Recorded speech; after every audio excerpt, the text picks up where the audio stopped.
भगवान, मैं हृदय की वेदना व्यक्त करना चाहता हूं जो कि मैंने आज तक किसी से व्यक्त नहीं की।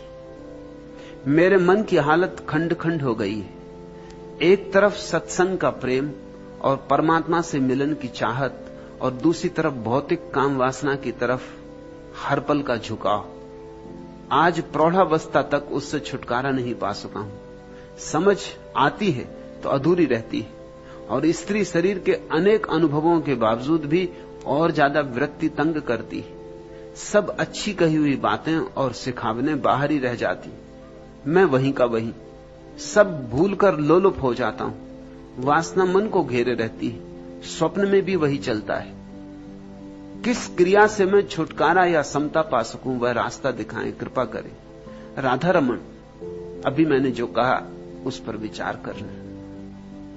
क्यों छुटकारा चाहते हो? किसने तुमसे कहा कि छुटकारा चाहो?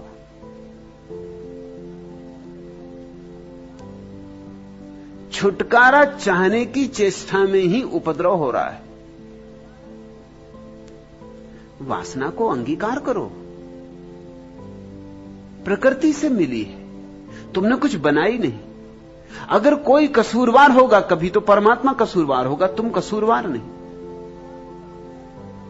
इतना मैं तुम्हें आश्वासन देता हूं कि परमात्मा तुमसे ये नहीं पूछेगा कि तुम काम वासना में क्यों जिए, और पूछे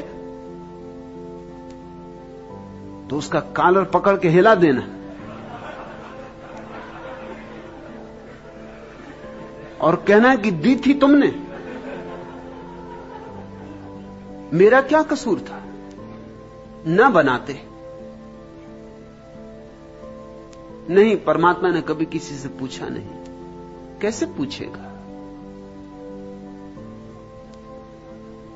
तुम अपनी तस्वीर में लाल रंग भरो और फिर तस्वीर पर नाराज हो जाओ कि इसमें लाल रंग क्यों है, तो लोग तुम्हें पागल कहेंगे। तुम्ही ने लाल रंग भरा। अगर कोई कसूरवार है तो परमात्मा कसूरवार होगा, तुम तो कसूरवार नहीं हो। मैं तुम्हें मुक्त करता हूं तुम्हारे कसूर से। तुम ये पाप का भाव छोड़ो। और मजा ये है, और विरोधाभास भी, अगर पाप का तुम भाव छोड़ दो वासना के प्रति तो कभी के मुक्त हो गए होते। प्रौढ़ावस्था तक रुकना ना पड़ता। मेरे देखे वैज्ञानिक हिसाब से 14 वर्ष की उम्र में काम वासना शुरू होती, पकती, और 42 वर्ष की उम्र में अपने आप समाप्त हो जाए, अगर व्यक्ति स्वीकार करके शांति से आनंद पूर्वक जिए। अपने आप समाप्त हो जाए।